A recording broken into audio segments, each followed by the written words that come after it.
Corporate ಕೆಲಸ ಮುಗಿಸಿ ಬರೋ ಅಷ್ಟರಲ್ಲಿ ವೀಕೆಂಡ್ ಸ್ಟಾರ್ಟ್ ಆಗೋಗಿದೆ. ಯೋಚನೆಯಲ್ಲಿ ನಾವೆಲ್ಲರೂ ಬೆಳಗ್ಗೆ ಬೇಗ 4:15ಗೆ ಎದ್ದು ರೆಡಿಯಾಗಿ ಒಂದು ಒಳ್ಳೆ ಕಾಫಿ ಜೊತೆಗೆ ಹೊರಟಿದ್ದು. ಹಾಗೆ ಹೊರಡ್ತಿದ್ದ ಹಾಗೇನೆ ನಮ್ಮ ಬಾಸ್ ದರ್ಶನ ಕೂಡ ಆಯಿತು.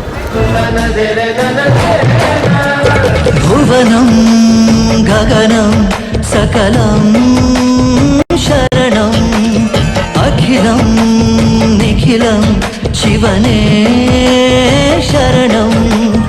ಉಸಿರನು ಕಾಯಲು ಹಸಿರನು ನೀಡಿದ, ಇರುಳನು ನೀಗಲು ಹಗಲನು ನೀಡಿದ,